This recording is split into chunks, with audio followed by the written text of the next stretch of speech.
kaibigan, pumaparada na. Ito exciting to. Maganda to para parehas ang laban. Talaga pabayaan natin sila. Okay. Ayan na po sila. Pumapasok na sa ating underground tunnel. Pinatayo pa po namin yan. Solid po yan. Mga adobe po yan. Ayan po ang ating bouncer. Dinaanan niya mga kadets. Yan po ay isang kabets, mga kaibigan. Ayan pa isa. Si Boy Plastic. Yan po ang mga maintainer ng mga dancer sa Itbulaga. Okay, pasok na kayo sa ating isolation room. Wala pong iba Kanya-kanya dyan. kayo mga silya dyan. Walang ibang tao at wala ring hangin, mga kaibigan. Kaya malamang magsipayapa po lahat yan. Tingnan natin. Okay. Aircon yan, aircon. At nasa loob na sila. Kaya etong ating mechanics. Makinig kayo. Bawat pares, may sa 10 words.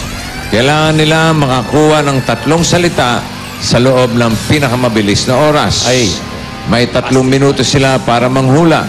Sakaling may violation, automatic na may bawas sa time. Yun, malinaw. Kapag nag-pass ang mga players, hindi na nila maaaring balikan ang salita. Nakaw. Nakabantay ang ating technical committee sa bawat sagot at galaw ng mga players. Automatic disqualification kapag may nag-coach sa players. Yun. Sakali namang hindi mabit ng pares ang team na nauna sa kanila, pwede pa rin sila mag-uwi ng 20,000 pesos. Kung makakahula sila ng 3 salita. Kung hindi naman, tatanggap sila ng palakpakan at consolation prize na 5,000 pesos. Okay. Ito na po mga kaibigan, yung sumira sa ating pagtitipon. Alan, okay ka na ba at yung mga players? Ito, Joe. Nilalagyan namin sila ng headphone. So, para wala silang marinig. Ikaw ang headmaster dyan, ha? Oo. Alam ko kung bakit. Sige. Akong bahala sa mga ulo nila. Ikaw lang ang nakakadinig sa amin, no? Yes, sir. Wala pong naririnig lahat yan. Yung bouncer natin, nadidinig ba tayo? Okay, eto. Sasalain natin to. Salang-sala po ang pagpili ng maglalaro. Eto na.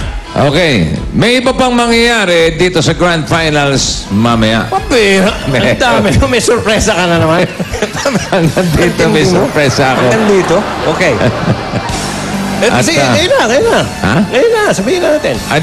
Malalaman nila yan sa pagbabalik at pagsisimula ng final exams ng Pinoy Henyo High Alumni Edition. Anak.